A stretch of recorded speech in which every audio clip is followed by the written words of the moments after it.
तो गाइस आप सभी कैसे हैं। द स्ट्रॉन्गेस्ट डीमन एपिसोड 43 के साथ आप सभी को स्वागत है। हम सभी ने पिछले एपिसोड के एंडिंग में देखा था कि युनबो काफी रफ्तार में साओ के ऊपर हमला करते हुए कहती है कि मैंने तुमसे जो भी कुछ कहा क्या तुमने नहीं सुना, तुम बेली से दूर रहो।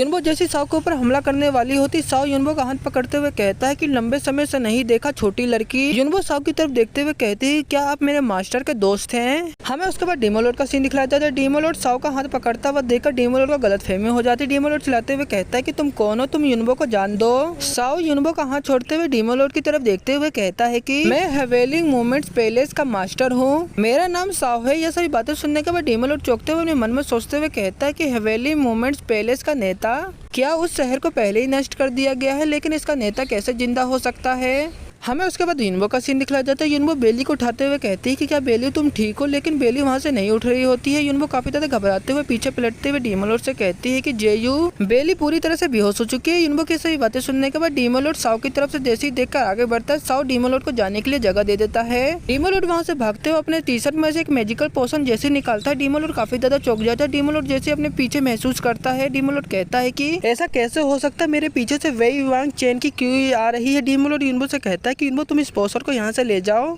डेमोलोड काफी झटके में जैसे साओ की तरफ देखता है, साओ वहाँ पर मुस्कुराना शुरू कर देता है। डेमोलोड साओ की तरफ देखते हुए अपने मन में कहता है कि क्या वेई वांग चेन ने इसे जिंदा किया है या वेई वांग चेन ने अपनी शैतानी की से साओ को कंट्रोल कर रहा है। युनबो डेमोलोड से कहती है कि जेयू मैंने बेली को पोषण लगा दिया है, लेकिन इसके घाव को भरने के लिए हमें एक जगह खोजनी होगी। साओ अपनी मैजिकल चाकू निकालते हुए इसे काफी बड़ा करते हुए कहता है कि अगर तुम चाहते हो कि बेली पूरी तरह से ठीक हो जाए तो तुम सभी इसे हवेली पैलेस में लेकर चलो छोटी लड़की।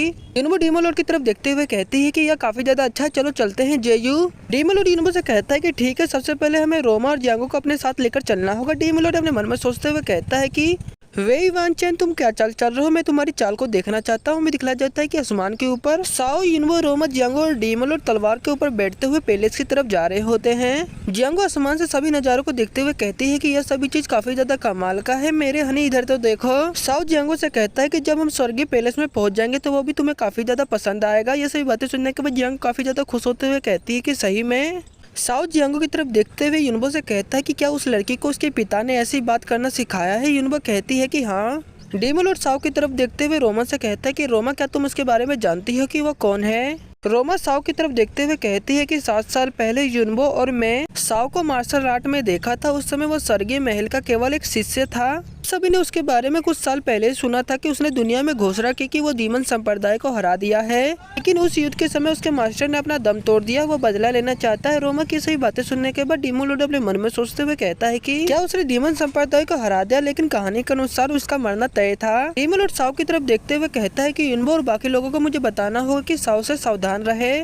डेमोलोड ये सभी बातों को सोच ही रहा था। युनबो डेमोलोड के सर पे हाथ रखते हुए कहती है कि जेयू मुझे लगता है कि तुम्हारी तबीयत खराब हो रही है। डेमोलोड रोमा से कहता है कि लेकिन मैं ठीक हूँ। हमें दिखलाया जाता है कि वहाँ पर जियांगो चिल्लाते हुए कहती है कि उधर तो देखो, क्योंकि वहाँ पर स्वर्गीय महल आ जाता है। हमें दिखलाया जाता है कि युनबो रोमा जियांगो वहाँ पर प्रवेश द्वार के पास उतर जाते हैं। साओ जैसे प्रवेश द्वार के पास जाता है, वहाँ पर 2 सैनिक झुकते हुए कहते हैं कि मास्टर आपका स्वागत है। साओ अपनी मैजिकल तलवार को छोटा करते हुए अपने हाथों में ले लेता है। हमें महल के अंदर का सीन दिखलाया जाता है। साओ अपने सैनिक से कहता है कि लड़की काफी गंभीर रूप से घायल हो चुकी है, इसलिए तुम इस लड़की को निकेट करके स्पिरिट फाउंटेन की तरफ ले जाओ। साओ की ये सभी बातें सुनने के बाद दूसरा वाला सैनिक कहता है कि ठीक है मास्टर। दूसरा सैनिक डेमोलोड के पास आते हुए कहता है कि कृपया उस लड़की को मुझे सौंप दे। डेमोलोड बेली की तरफ देखते हुए सैनिक से कहता है कि लेकिन मैं चाहता हूं कि मैं बेली को वहां पर स्पिरिट फाउंटेन की तरफ लेकर जाकर ठीक कर सकूं। डेमोलोड की ये सही बातें सुनने के बाद पहला वाला सैनिक काफी ज्यादा गुस्सा होते हुए कहता है कि उससे तुम्हारा क्या मतलब है, क्या तुम्हें संदेह है कि हवेली पैलेस के लोग किसी को नुकसान पहुंचा सकते हैं। तुम जल्दी से जल्दी उस लड़की को सौंप दो, वो गंभीर रूप से घायल है। साओ सैनिक को रोकते हुए कहता है कि तुम ठीक से बात करो, वो लड़का उसका दोस्त है, वो उसकी चिंता करता है। ये सभी बातें सुनने के बाद सैनिक काफी ज्यादा घबराते हुए कहता है कि ठीक है मास्टर। हमें वाटर स्पिरिट फाउंटेन का सीन दिखलाया जाता है। सैनिक डेमोलोड से कहता है कि आप अपने दोस्त के कपड़े उतार कर फव्वारे के अंदर बैठा दो। डेमोलोड सैनिक की तरफ देखते हुए कहता है कि रास्ता दिखलाने के लिए तुम्हारा शुक्रिया, लेकिन आप मेरा बाहर इंतजार कर सकते हैं। ये सभी बातें सुनने के बाद सैनिक वहाँ से चलते हुए वहाँ से बाहर निकल जाता है। हमें दिखाया जाता है कि सैनिक को वहाँ से जाने के बाद डीमोलॉर्ड काफी ज्यादा खुश होते हैं, काफी ज्यादा शर्माते हुए बेली के कपड़े उतारकर वहाँ से फेंक देता है। हमें दिखाया जाता है कि डीमोलॉर्ड बेली को उठाते हुए फाउंटेन के अंदर बिठा लेता है। डीमोलॉर्ड वहाँ पर बैठते हुए मन में सोचते हुए कहता है कि जब से मैं यहाँ पर आया हूँ यहाँ पर कुछ गड़बड़ लगती है मुझे। हमें रात का सीन दिखाया जाता है। डीमोलॉर्ड एक छत से दूसरी छत पे कूदते हुए सभी सैनिक की तरफ देखते हुए कहता है कि यहाँ तो कुछ तो गड़बड़ है। डीमोलॉर्ड सैनिक की तरफ देखते हुए कहता है कि हालांकि यह सभी चीज सभी से छुपा हुआ है, लेकिन यह अपनी राक्षसी क्यू मुझसे नहीं छुपा सकते और साव के साथ कुछ गलत है। डीमोलॉर्ड कियाना से कहता है कि कियाना मैं चाहता हूँ कि तुम मेरे यहाँ पर होने का नाटक करो और तुम सभी को डिस्ट्रैक्ट करो। ये सभी बातें सुनने के बाद कियाना कहती है कि ठीक है मास्टर जेयू। हमें उसके बाद युनबो का सीन दिखलाया जाता है। युनबो बाहर देखते हुए कहते हैं कि क्या कल बेली उठेगी और अपने सपने की दुनिया से बाहर आ जाएगी। हमें युनबो के पीछे किसी का सीन दिखलाया जाता है। युनबो घबराते हुए अपनी तलवार को निकालते हुए कहती है कि वहाँ पर कौन है। वहाँ पर और कोई नहीं डीमोलॉर्ड होता है। डीमोलॉर्ड युनबो का मुंह पकड़ते हुए कहता है कि युनबो तुम शांत हो जाओ, मैं जेयू हूँ। युनबो पीछे पलटते हुए डीमोलॉर्ड से कहती है कि जेयू तुमने इतने अजीब कपड़े क्यों पहने हैं। डीमोलॉर्ड युनबो से कहता है कि सबसे पहले रोमा और जियांगो को बुलाओ, मैं तुम सभी को कुछ बताना चाहता हूँ। कुछ समय बाद का सीन दिखलाया जाता है। युनबो, रोमा, जियांगो एक सीट के ऊपर बैठ जाते हैं। डीमोलॉर्ड कहता है कि मैं तुम सभी को कुछ बताना चाहता हूँ। रोमा वहाँ पर खड़े होते हुए डीमोलॉर्ड से कहती है कि आपको नहीं लगता कि आपको इसके बारे में हमें समझाना चाहिए। डीमोलॉर्ड कहता है कि आपका क्या मतलब है। रोमा डीमोलॉर्ड को काफी नजदीक आते हुए कहती है कि युनबो ने हमें इसके बारे में बताया, आप बेली के अतीत के बारे में क्या जानते हैं। डीमोलॉर्ड घबराते हुए अपने मन में सोचते हुए कहता है कि मैं तो इसके बारे में भूल ही गया। जियांगो रोमा का साथ देते हुए कहती है कि रोमा ने बिल्कुल सही कहा। यानी आप बेली के अतीत के बारे में इतना क्यों जानते हैं। युनबो कहती है कि आपको इसके बारे में कैसे पता जेयू। युनबो, रोमा, जियांगो की सभी बातें सुनने के बाद डीमोलॉर्ड अपने मन में सोचते हुए कहता है कि जल्दी से सोच जेयू। हमें दिखला जाता है कि डीमोलॉर्ड वहाँ पे बैठते हुए कहता है कि चलो मैं बेली के बारे में इतना क्यों जानता हूँ, चलो मैं तुम सभी को बताता हूँ। उस समय पहले यात्रा के दौरान मैंने विदेशी कबीले से बेली कबीले के बारे में सुना था। डीमोलॉर्ड की सभी बातें सुनने के बाद रोमा डीमोलॉर्ड के नजदीक जाते हुए अपने मन में सोचते हुए कहती है कि अगर मैं जेयू से इसके बारे में बार बार प्रेशर डालूंगी तो वो नाराज हो जाएगा, चलो मैं इसके बारे में बाद में पता लगाऊंगी। रोमा डीमोलॉर्ड से कहती है कि आप हमें क्या महत्वपूर्ण बात बताना चाहते हैं। डीमोलॉर्ड सोचते हुए रोमा से कहता है कि मैं आप सभी को बताना चाहता हूँ कि आप सभी मास्टर सो से सावधान रहे। डीमोलॉर्ड की सभी बातें सुनने के बाद युनबो चुकते हुए कहती है कि मास्टर सो से सावधान रहे।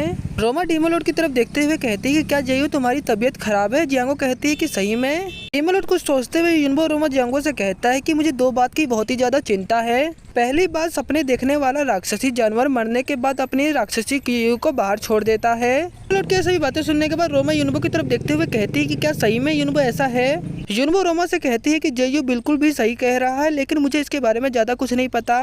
क्या सही बातें सुनने के बाद जियांगो काफी ज्यादा खुश होते हुए डीमोलॉर्ड के पास जाते हुए कहती है कि हनी तुम काफी ज्यादा कूल हो। डीमोलॉर्ड जियांगो से कहता है कि मुझे इसके बारे में इसलिए पता है क्योंकि मैं एक जानवर ट्रेमर हूँ। और मैं तुम सभी को बता दूं कि दूसरी बात काफी ज्यादा अजीब है क्योंकि हवेली मूवमेंट्स पैलेस में काफी चीज अजीब चल रहा है। डीमोलॉर्ड की सभी बातें सुनने के बाद युनबो, रोमा, जियांगो काफी ज्यादा चौंकते हुए कहते हैं कि अजीब। डीमोलॉर्ड सोचते हुए तीनों से कहता है कि मुझे लगता है कि सभी शिष्यों की हरकतें काफी ज्यादा अजीब है क्योंकि वो काफी ज्यादा कठोर हैं। हमें दूसरे सीन में पैलेस का सीन दिखलाया जाता है। हमें पैलेस के अंदर हमें साव का सीन दिखलाया जाता है। साव सभी राक्षसी क्यू को अपने शरीर के अंदर इकट्ठा कर रहा होता है। हमें दिखलाया जाता है कि एक सैनिक एक आदमी को पकड़ते हुए साव के रूम में लेकर आते हुए कहता है कि ने डीमन संप्रदाय को शिष्य को पकड़ लिया मास्टर। सैनिक ये सभी बातें सुनने के बाद साव का आँख खुल जाता है। साव जैसे उस आदमी के पास जाता है, आदमी चिल्लाते हुए कहता है कि मैं डीमन संप्रदाय का शिष्य नहीं हूँ, मैं पहाड़ के पीछे केवल एक आम आदमी हूँ। हमें दिखला जाता है साव जैसे उस आदमी के ऊपर हाथ रखता है, वो चिल्लाते हुए कहता है कि मैं डीमन संप्रदाय का शिष्य नहीं हूँ। जाता कि साव अपनी मैजिकल पावर का इस्तेमाल करते है, वो उस आदमी को वहीं पर मार देता है।